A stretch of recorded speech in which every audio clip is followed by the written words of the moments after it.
Vamos engrandecer o nome do nosso Deus. Vamos cantar um hino de louvor ao nosso Deus nesse momento. Se declare a Ele, se derrame no seu altar e cante um canto de louvor. Um hino de louvor ao Senhor. O povo santo está fluindo de adoração. Um hino de louvor ao Senhor, profetizando uma nova criação. Louvai desde os céus, astros e estrelas, aquele que tudo formou. Louvai homens e crianças, jovens e velhos, a Deus por seu amor.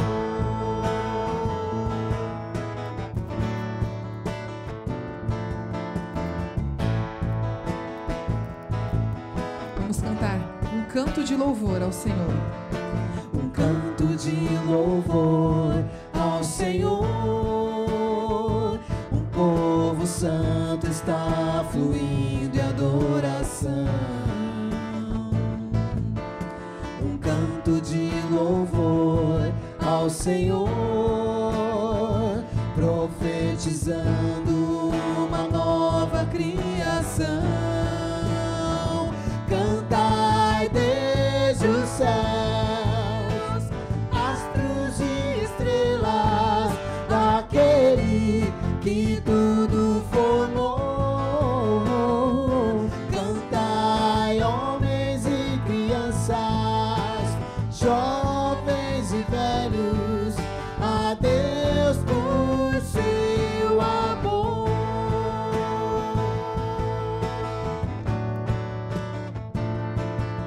A Deus por seu amor.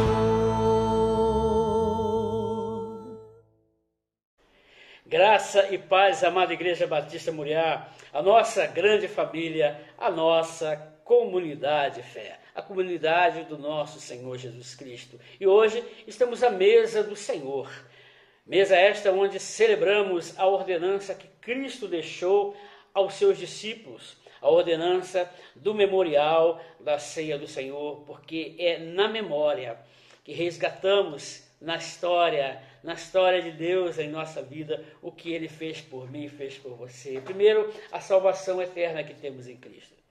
E juntamente, e não menos importante, a salvação para nos tornarmos uma criatura à semelhança e à imagem do nosso Senhor Jesus Cristo.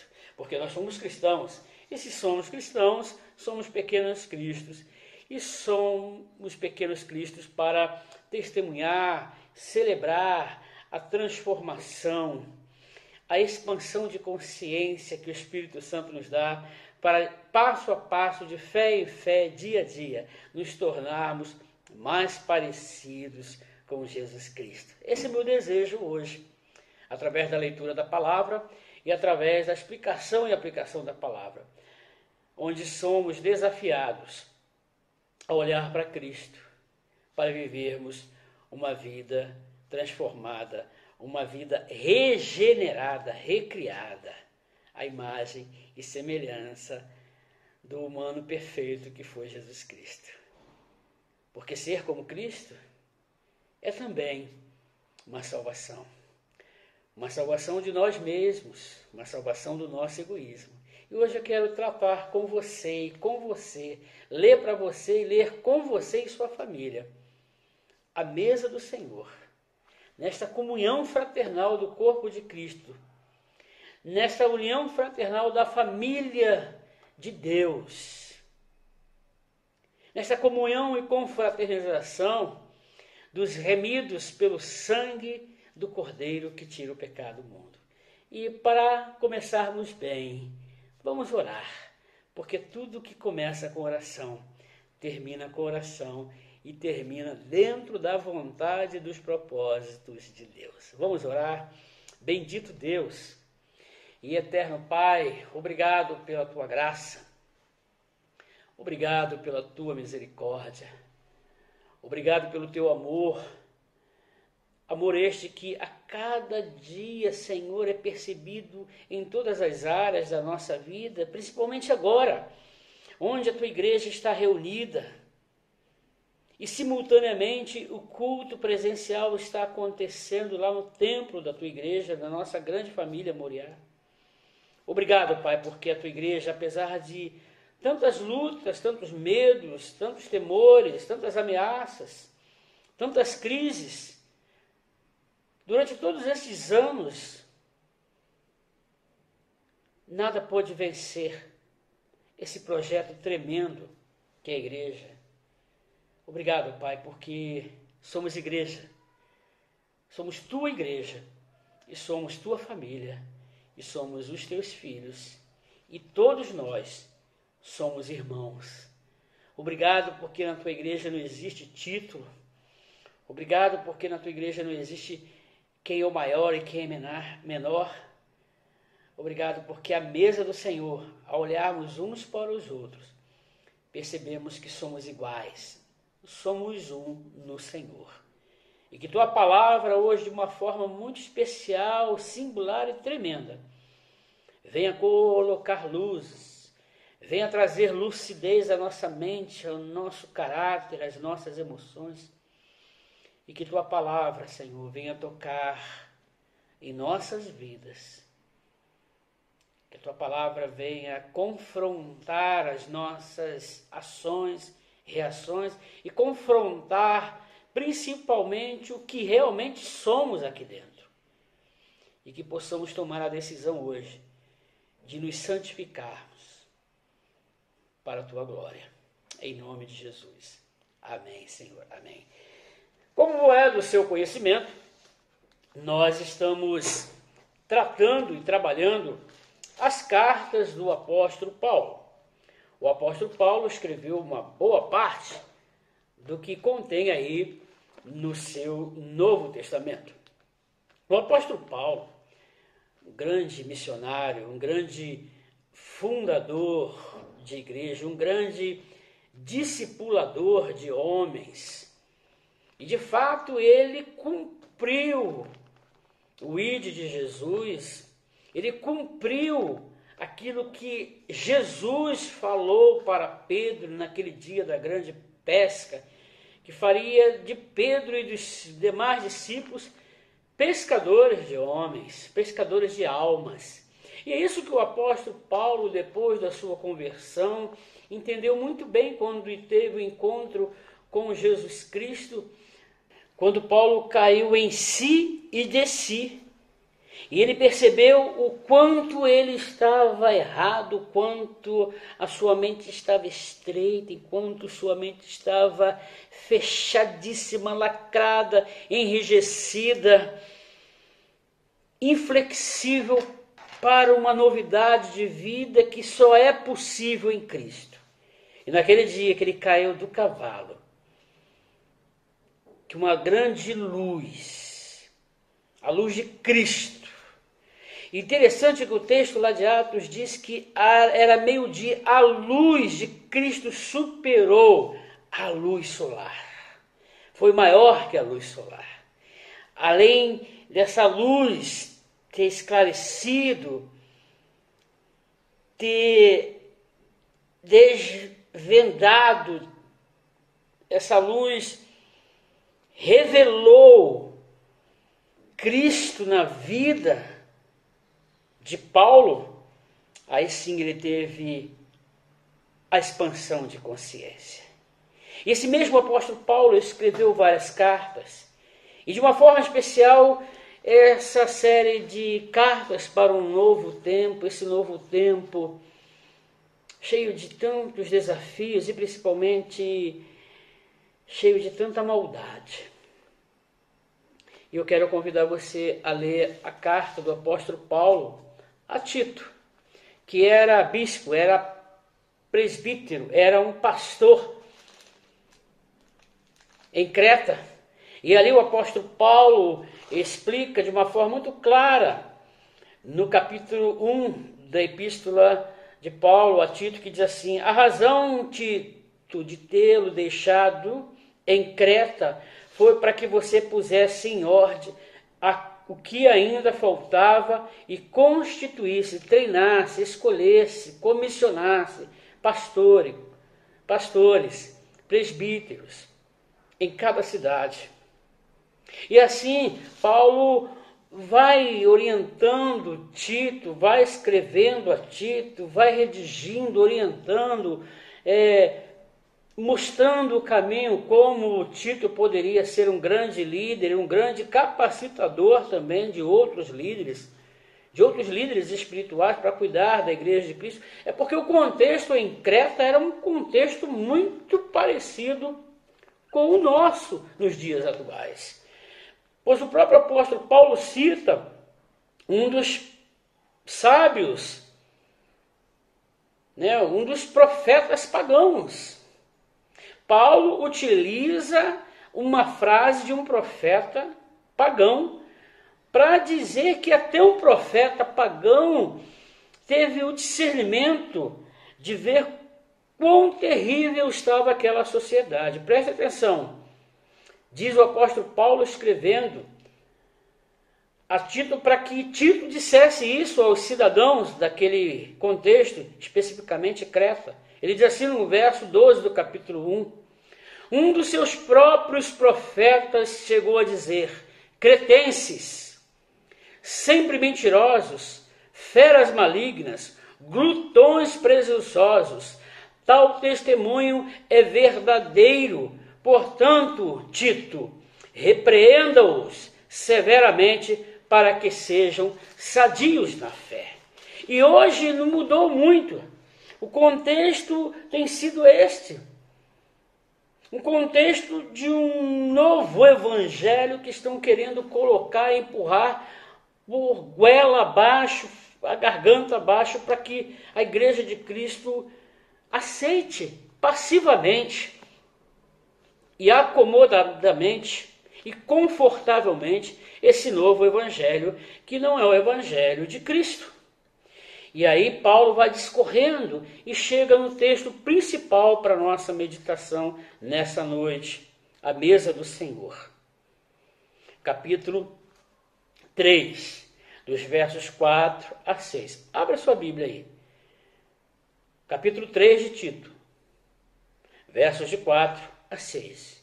E só uma palavrinha que eu extraí deste fragmento do texto que eu vou ler. Deu uma inspiração para trazer esta palavra de exortação, sim. Esta palavra de aconselhamento pastoral, sim. Palavra esta que nos confronta para saber e termos consciência de que realmente qual é a nossa necessidade ou qual é a nossa situação de hoje e em que pé está a nossa fé e a nossa saúde espiritual. Por isso eu leio esse texto. Capítulo 3 da carta a Tito, de Paulo a Tito, capítulo 3, dos versos 4 e 6, que diz assim: mas quando, da parte de Deus, nosso Salvador, se manifestou a bondade e o amor pelos homens. Continua Paulo. Não por causa de atos de justiça por nós praticados, nem devido à sua misericórdia. Ele nos salvou pelo lavar regenerador e renovador do Espírito Santo. Ele derramou sobre nós generosamente por meio de Jesus Cristo, nosso Senhor. Eu quero meditar e conversar com você sobre isso, sobre esse regenerar do Espírito. Eu quero falar sobre uma igreja regenerada. Por que esse tema nessa conversa, nessa noite, especificamente a mesa do Senhor? Primeiro porque estão convidados a sentar à mesa do Senhor e a participar da comunhão do pão, a Igreja de Cristo. E de que é formada a Igreja de Cristo? A Igreja de Cristo é formada pelos discípulos de Cristo. Discípulos regenerados pelo poder, pelo lavar do Espírito Santo. E para isso que temos a simbologia do batismo. Quando a pessoa é batizada, imersa, esse mergulhar no Espírito simboliza a regeneração de Deus em nós. O lavar no Espírito é essa regeneração no Espírito, que significa uma vida que sofreu a operação mística do Espírito Santo, ou seja, sofreu a operação sobrenatural do Espírito Santo na nossa vida, que nos transforma a imagem moral de Cristo. É isso que o apóstolo Paulo está orientando a Tito para exortar o povo de Creta para que eles tenham uma fé sadia. Severamente exorte para que sejam sadios na fé.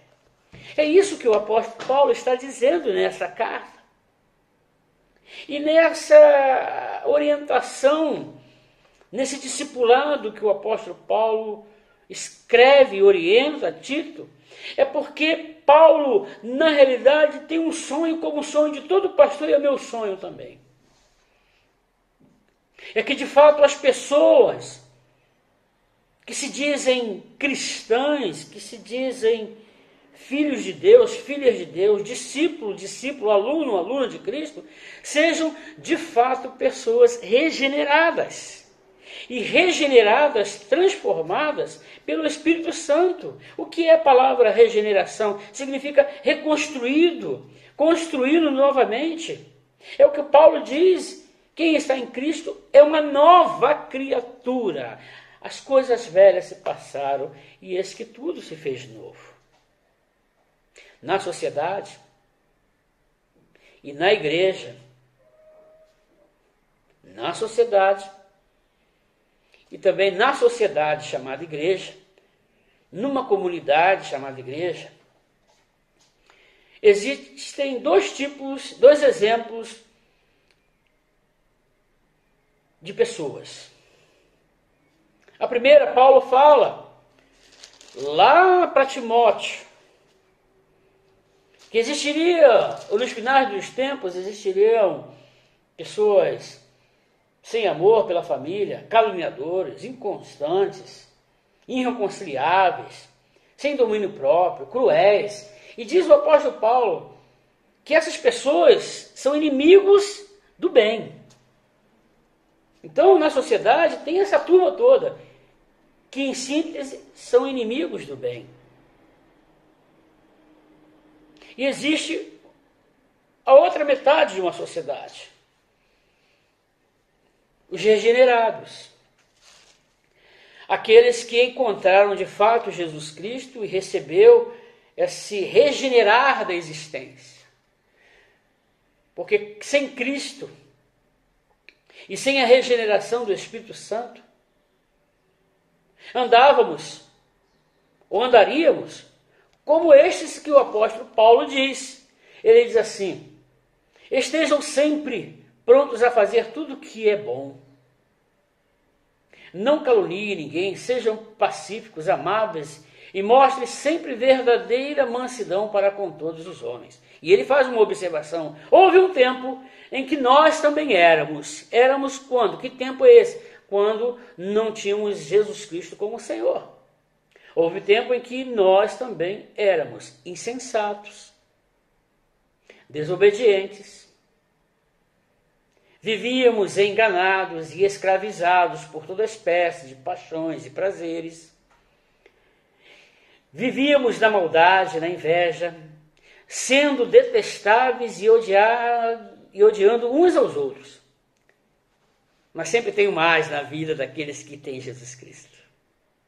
Esse mais é sempre a condição e oportunidade que Deus abre, o abrir de porta, para ter uma vida regenerada. E ele diz assim, mas quando da parte de Deus, da iniciativa de Deus, da graça de Deus, nosso Salvador, se manifestaram bondosamente. E o amor pelos homens, não por causa de atos de justiça, por nós praticado, mas devido à sua misericórdia. Ele nos salvou pelo lavar regenerador, renovador do Espírito Santo. É isso que o apóstolo Paulo está dizendo.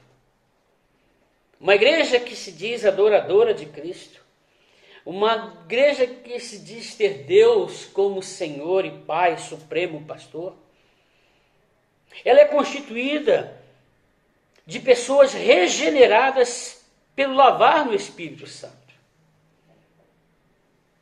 E neste novo tempo, e por isso a série de mensagens, Cartas para o Novo Tempo, ela nos desafia, ela é bem relevante, e ela é importante para este tempo, para esse novo tempo. Novo tempo este que está carente, irmão, de cristãos que produzem impacto na sociedade. E não impacto negativo, eu estou falando sobre impacto positivo. Porque ao ler os jornais e observar nas mídias o mau testemunho, as ações destes que se dizem filhos de Deus, discípulos de Cristo, na verdade têm atrapalhado e têm descredenciado ou têm procurado ajudar a descredenciar, porque nada pode destruir a igreja de Cristo. Pode colocar dúvida na sociedade. Dúvida esta se dizemos e pregamos que Cristo transforma, porque muitos não vivem uma vida de real transformação. Se diz que o Espírito Santo regenera, porque ainda existem pessoas que se dizem religiosas, que se dizem cristãs, que se dizem filhas de Deus, que agem em nome de Deus, tomam as decisões em nome de Deus, fazem as suas campanhas em nome de Deus, pregam em nome de Deus, mas as suas vidas não representam aquilo que pregam, e as suas vidas mostram do que o coração está cheio. Isso é questão de tempo. Por isso eu leio literalmente uma fala de John Stott, que diz assim, do seu livro, extraído do seu livro, O Discípulo Radical. A pregação mais eficaz provém daqueles que vivem conforme aquilo que dizem. Eles próprios são a mensagem. Os cristãos têm de ser semelhantes àquilo que falam. A comunicação acontece fundamentalmente a partir da pessoa, não de palavras ou de ideias. O que John Stott está dizendo é o seguinte, que a credibilidade do Evangelho, o Evangelho de Cristo, ela é endossada com as nossas atitudes. As nossas atitudes endossam, comprovam, certificam aquilo que pregamos em nossos cultos. Certifica, comprova aquilo que professamos. Sabe por quê? O mundo não aguenta mais, a sociedade não aguenta mais ouvir discursos preconceituosos dos religiosos, que pagam de puritano, que pagam de perfeitos, que pagam de serem melhores que os outros, que pagam de juízes, que têm autoridade de Deus para julgar e condenar. Não! Deus está falando hoje que nós fomos regenerados para que a nossa vida seja uma vida que de fato comunique aquilo que somos. E quando comunicamos aquilo que somos, precisamos mostrar que somos de Jesus, que somos parecidos com Jesus, que agimos como Jesus, que amamos como Jesus, que temos compaixão como Jesus, que perdoa como Jesus, que faz negócios como Jesus. que se relaciona na vida conjugal como um homem temente a Deus, como foi Jesus. Um filho, como foi Jesus.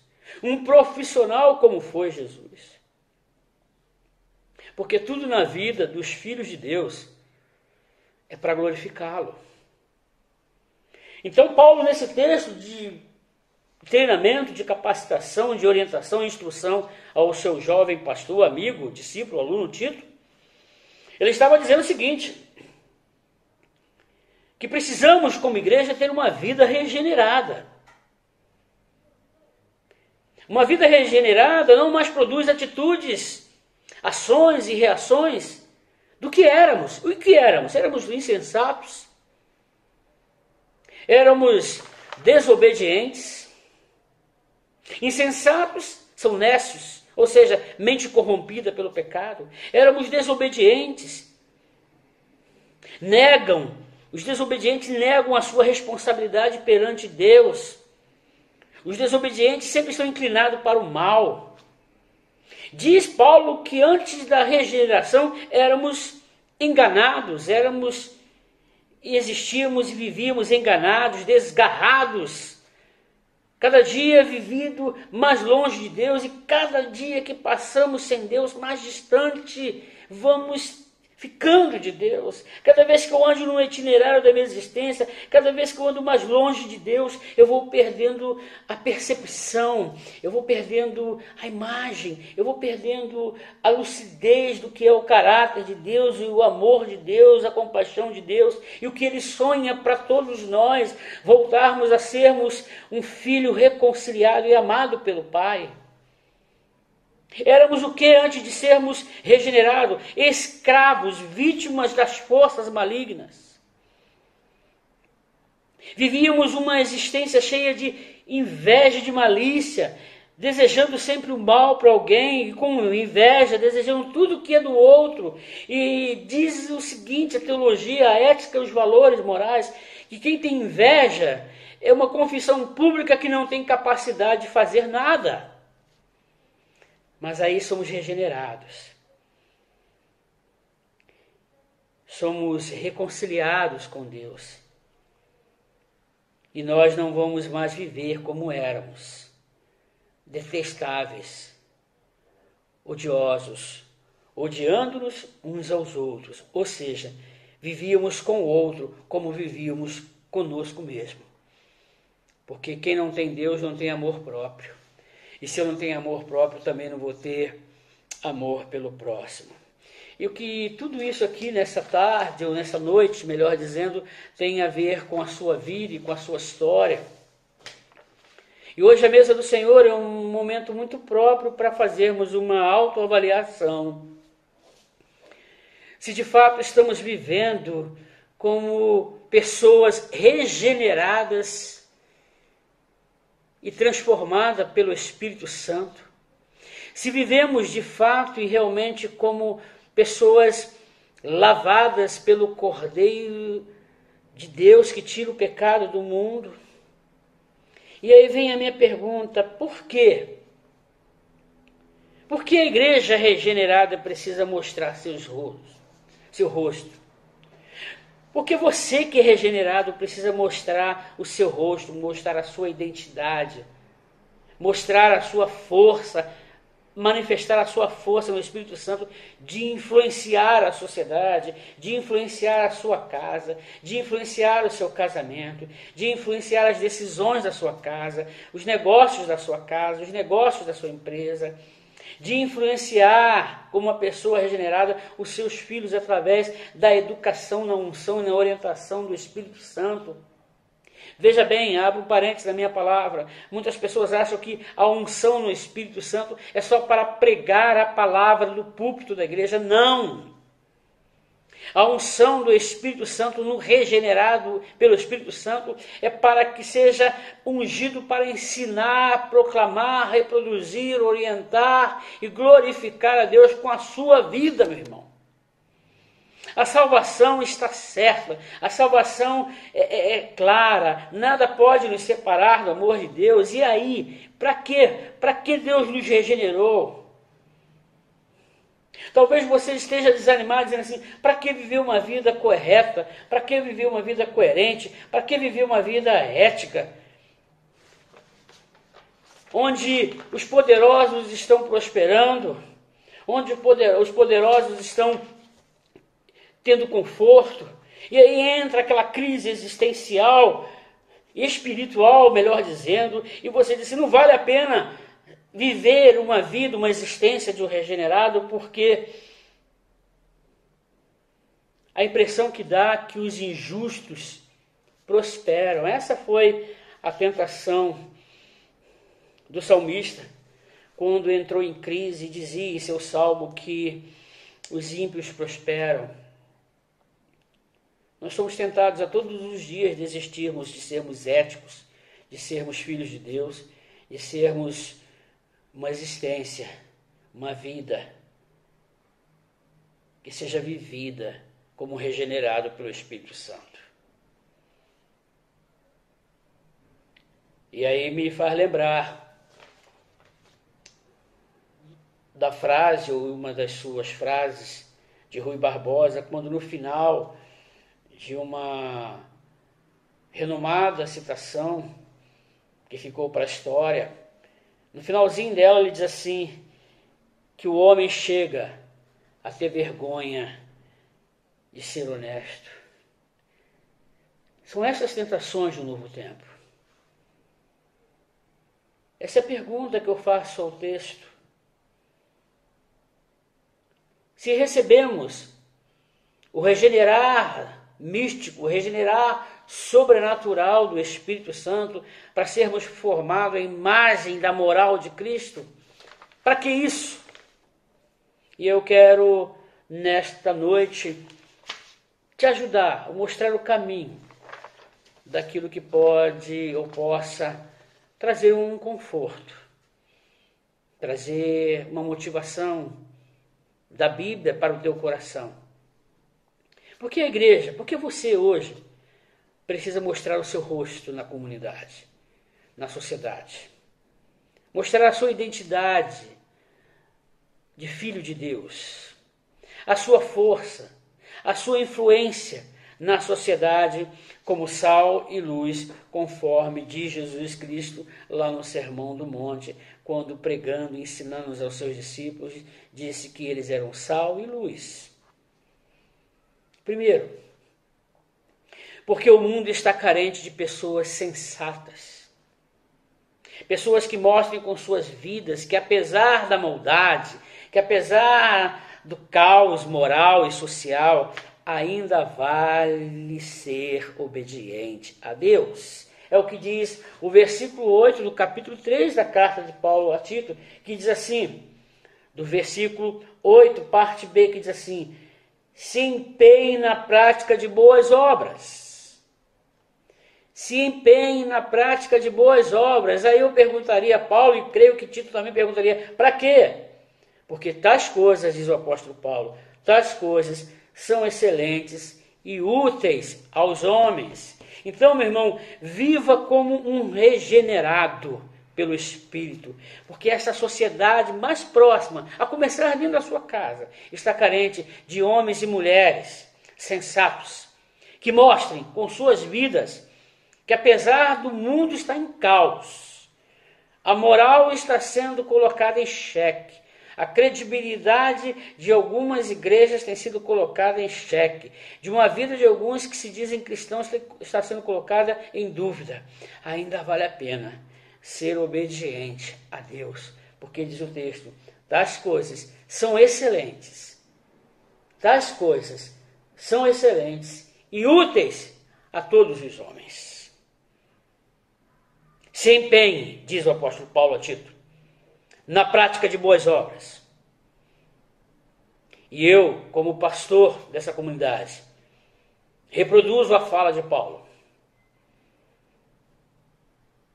Se empenhe, meu irmão, minha irmã, para praticar boas obras. Porque fé sem obras, diz o irmão de Jesus, Tiago, é religião vazia, é fanatismo. Diz ainda o apóstolo Paulo que fé sem amor, o amor ágape, o amor incondicional, o amor em ação, o amor em compaixão, é barulho, é gritaria, é louvor vazio. Em segundo lugar, porque você, como igreja, precisa viver uma vida de um reconciliado. É porque hoje a sociedade moderna, a sociedade contemporânea, está carente de referências. Está faltando referências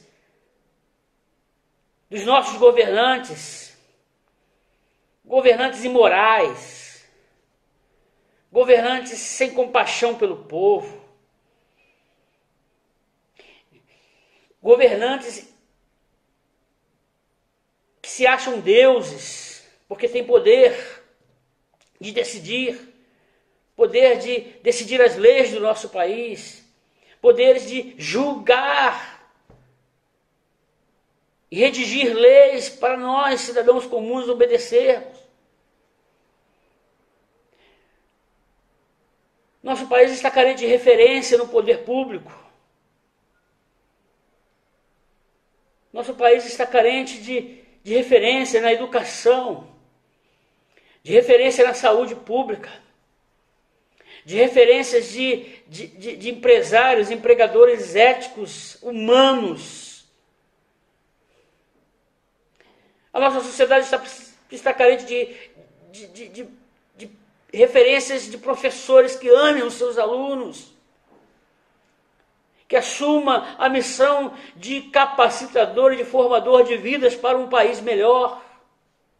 Por isso, o sal e a luz dos regenerados pelo Espírito Santo precisam agir nesse tempo, porque a sociedade está carente de referências, está carente de valores eternos e não temporais. E eu chamo, e a sociologia chama isso de valores líquidos, não sólidos, valores que se dissolvem facilmente.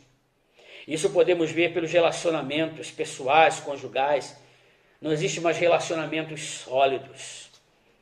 Nessa sociedade, as relações estão se transformando em relações líquidas. E essa cultura de relacionamento líquido também parece que está sendo projetado na relação do homem para com Deus. A relação do homem para com Deus é muito rápida, é muito líquida, se dissolve, se escorregam pelo ralo como fosse lixo.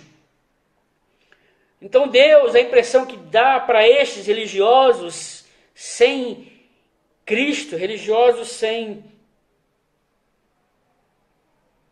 uma transformação, sem essa expansão de consciência, sem essa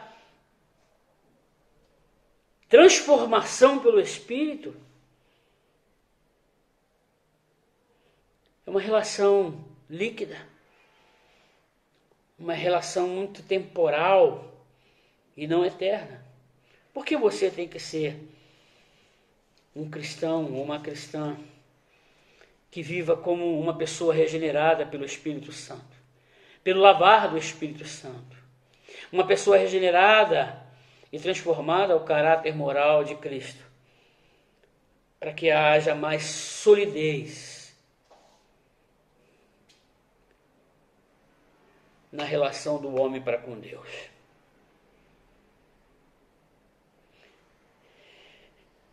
Zygmunt Bauman, um grande sociólogo, ele diz assim: a preocupação com a administração da vida, parece distanciar o ser humano da reflexão moral.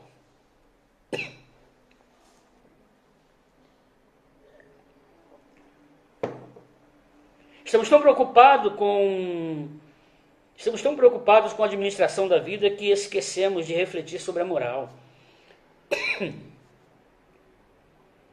Estamos tão preocupados em produzir números na igreja,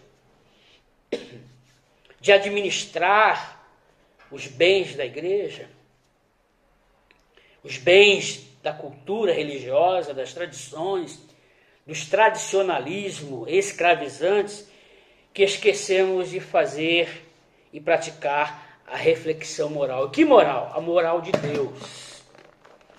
A moral do caráter de Deus. Toda a Bíblia ela precisa ser lida a partir de Cristo.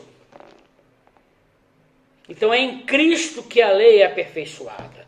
É em Cristo que há profundidade na prática do caráter de Deus, intrinsecamente contidos nos 10 mandamentos, onde Deus separou Moisés para liderar um povo, para que liderasse esse povo, e que a partir desse povo fosse referência para todas as nações. E deste povo iria vir o Cordeiro de Deus que tira o pecado do mundo. Hoje, a igreja moderna, eu e você, precisamos de fato vivermos como pessoas regeneradas pelo poder do Espírito Santo. Porque a sociedade está carente de pessoas regeneradas como nós que dizemos que fomos transformados em Cristo. Porque os valores da sociedade estão sendo descartados com muita facilidade. E eu termino a minha palavra dizendo por que devemos viver como regenerados, sal e luz na sociedade. É que o mundo precisa voltar a ver, enxergar, perceber a grande obra regeneradora de Deus na vida dos seus filhos. Quando você olha alguém que se diz crente em Cristo, você consegue perceber uma vida regenerada? Vamos ser cristãos de fato. Não vamos olhar para a vida do outro. Fique diante de um espelho, ou fique aí no seu tribunal da consciência e pergunte a você mesmo, diante de Deus no tribunal da sua consciência: será que realmente eu estou vivendo? Estou apresentando a minha vida para o mundo como alguém que foi regenerado por Cristo? Parece heresia, mas não é. O mundo precisa ver a reputação de Deus em sua vida.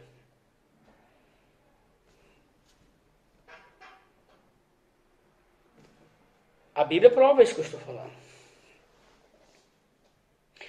A sociedade precisa ver Deus em você. A sociedade precisa ver Cristo em você. A sociedade precisa ver os valores morais de Deus em você.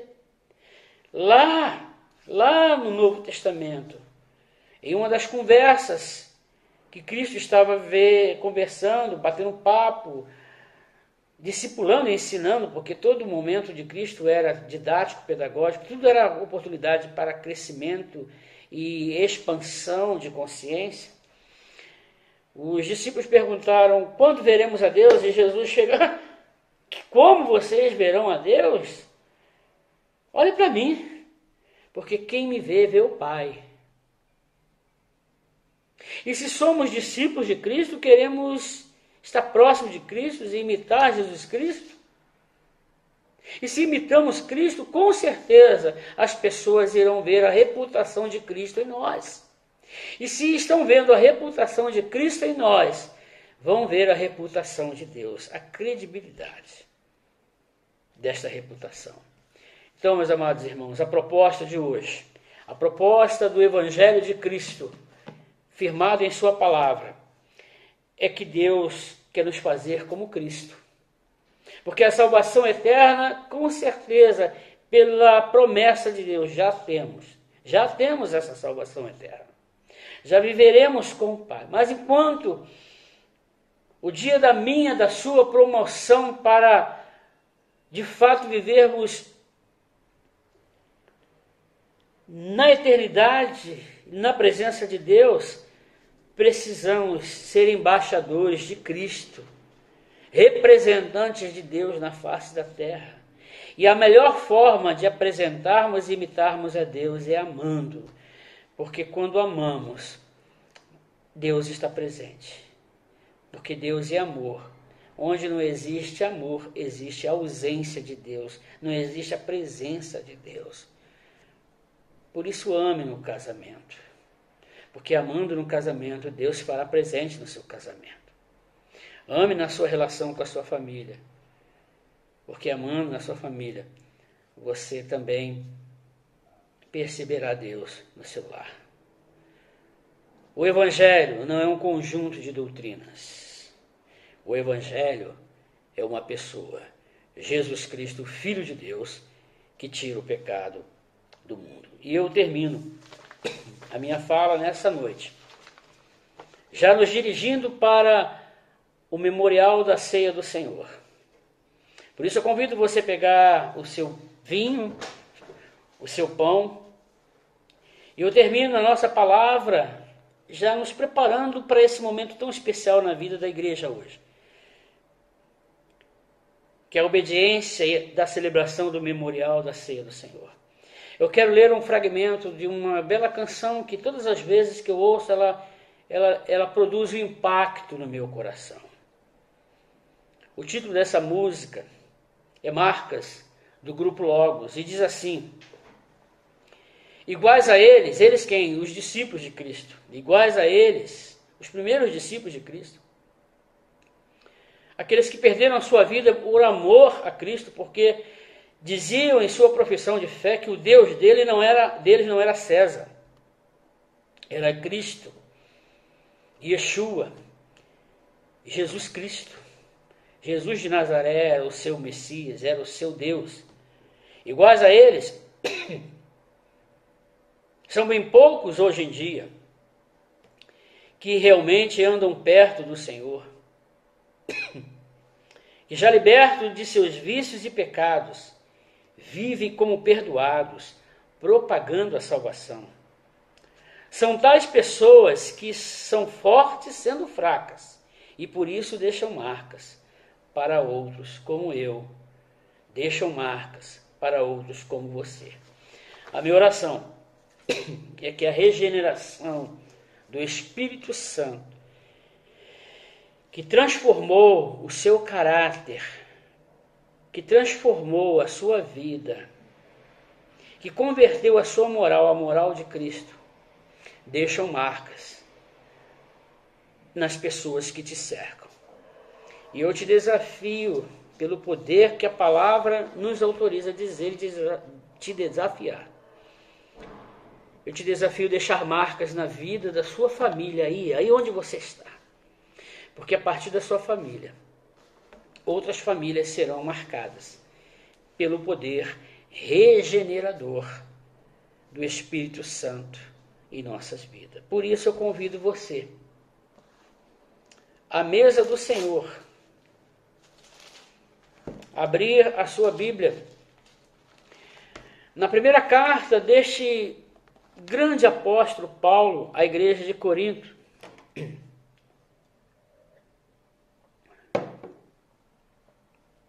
Onde o apóstolo Paulo orienta esta igreja de como devemos realmente celebrar a ceia do Senhor. E Paulo chama a atenção da igreja de Corinto para que eles celebrem a ceia de forma digna. E o que é celebrar a ceia de forma digna? É esperar pelo outro. Porque naquelas festas, naqueles encontros e celebrações, tinha a festa ágape, a festa do amor.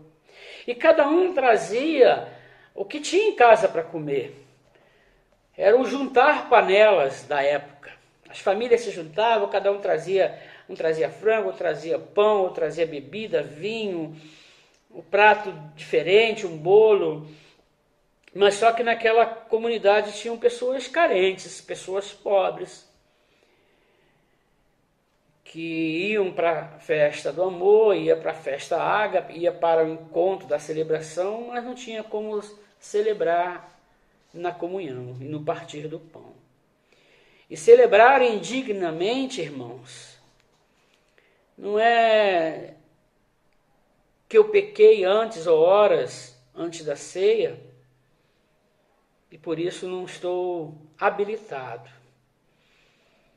Porque se dependesse de pecado, ninguém estaria habilitado para estar sentado à mesa do Senhor. Estamos sentados à mesa do Senhor porque a graça de Cristo nos basta.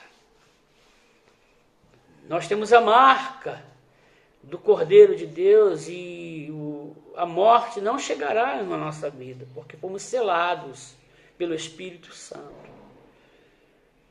Celebrar indignamente significa que você não espera pelo teu próximo. E se você não espera pelo teu próximo, você não se importa com o seu próximo.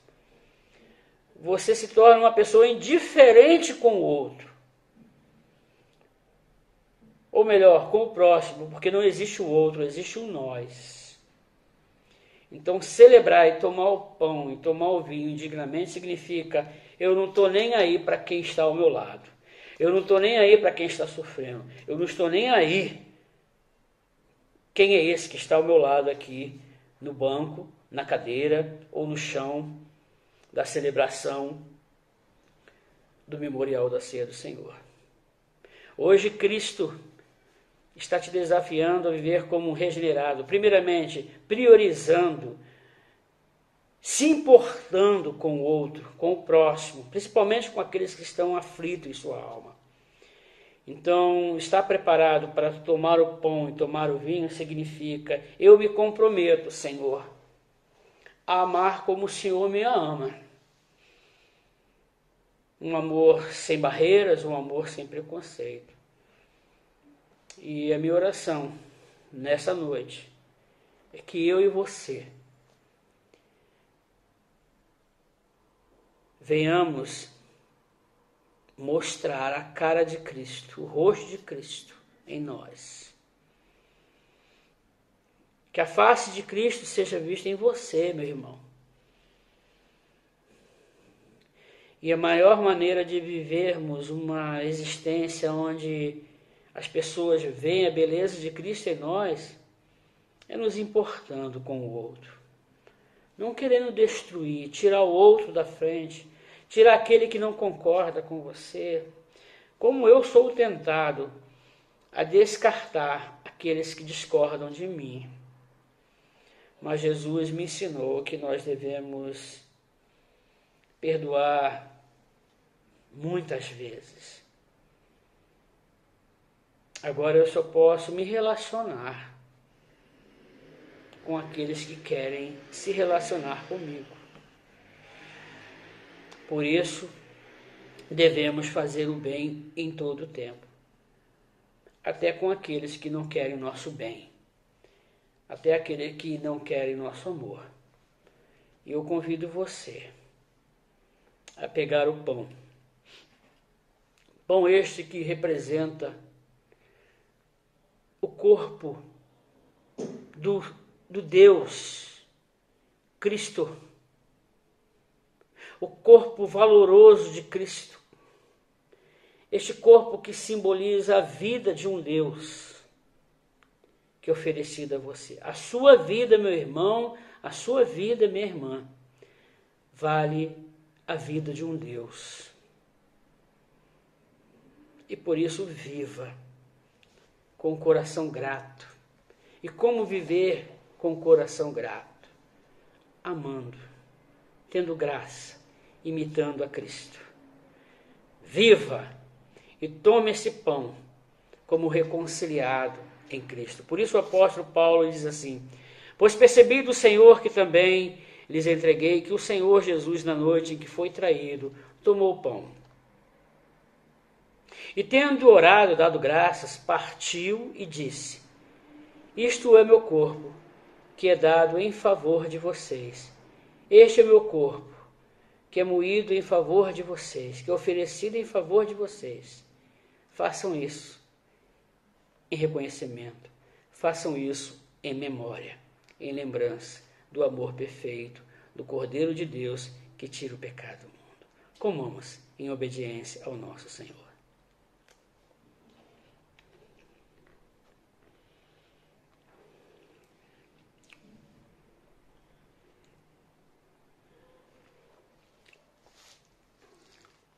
convido você a pegar o segundo elemento, que é o vinho, suco de uva ou vinho, que representa o precioso sangue de Cristo, jorrado lá na cruz do Calvário. Mas esse sangue, ele é o sangue do Cordeiro, insubstituível, o Cordeiro único que tirou o pecado do mundo, Jesus Cristo. Por isso Paulo ensina, da mesma forma, depois da ceia, o Senhor Jesus Cristo tomou o cálice e disse, e vislumbrando e olhando para cada discípulo, dizendo, este cálice é a nova aliança, o novo pacto, no meu sangue. Façam isso, meus queridos, sempre que beberem, em memória de mim. Mas antes de bebermos, a palavra de Deus nos orienta que devemos fazer isso até que Ele venha. Por isso eu convido você, junto comigo, junto com a sua família, a dizer, Maranata, ora vem, Senhor Jesus. Mais uma vez, Maranata, ora vem, Senhor Jesus. Tomemos o vinho em obediência ao nosso Senhor. Amém. Vamos orar. Bendito Deus e eterno Pai, em nome do nosso Senhor Jesus Cristo, queremos te louvar, Senhor. Queremos te agradecer pela vida da nossa igreja, porque através da tua igreja que noites como esta, sempre quando nos reunimos, e principalmente quando nos reunimos à mesa do Senhor, a nossa memória é apresentado o ato de amor sacrificial do nosso Senhor Jesus Cristo. Sacrifício único. Sacrifício que substitui todos os nossos sacrifícios. Porque nada que possamos fazer tem condições de comprar a nossa salvação. Somente o corpo do Cordeiro de Deus, o corpo do teu Filho, moído, sacrificado ali no madeiro, na vergonha da cruz. E obrigado, Pai, pela tua cruz, porque a tua cruz envergonhou o inferno, porque a tua cruz sabotou o projeto de maldição em nossas vidas. Por isso hoje nós não vivemos e nenhuma maldição venha sobre os seus filhos, porque temos a marca do Cordeiro de Deus que tira o pecado do mundo. E dentro da nossa vida existe a tua manifestação, o teu Espírito Santo. Espírito Santo este que nos conduz, que nos orienta, que expande a nossa mente, a nossa consciência, expande a nossa visão para vivermos uma salvação como uma pessoa transformada e reconciliada pelo teu Santo Espírito. Que esta igreja, a Igreja Batista Moriá, seja uma igreja constituída realmente de pessoas regeneradas pelo teu Espírito. E se somos regenerados pelo teu Santo Espírito, viveremos, teremos como propósito e missão imitarmos Jesus. E se imitamos Jesus, perdoamos. Se imitamos Jesus, abrimos mão de nós para Cristo viver em mim. E se Cristo viver em mim, teremos uma igreja sadia, harmoniosa e unida pelo amor de Cristo. E que a graça do nosso Senhor Jesus Cristo, o amor de Deus Pai, a comunhão e consolações de teu Santo Espírito, que nos regenera, repouse sobre essa vida, sobre essa história, sobre esse nome, e que tua igreja seja visitada pelo teu grande amor, em nome de Jesus. Amém. Que Deus realmente derrame bênçãos sobre bênçãos sobre a sua casa, sobre sua vida.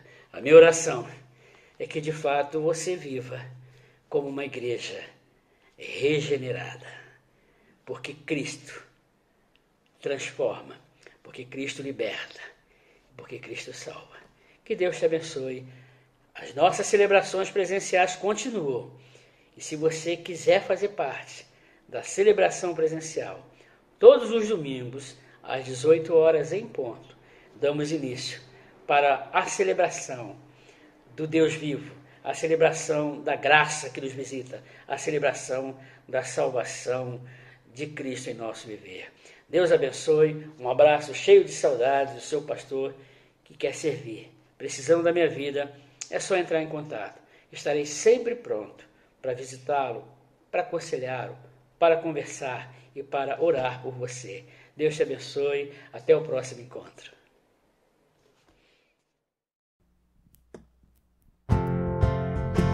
Nesse cântico nós vamos agradecer ao Senhor por tudo que Ele tem feito em nossas vidas, pelo que é em nossa família. E você, onde quer que estiver nesse momento, que você agradeça ao Senhor. Se derrame aos pés dEle e agradeça pelo que Ele é em nossas vidas.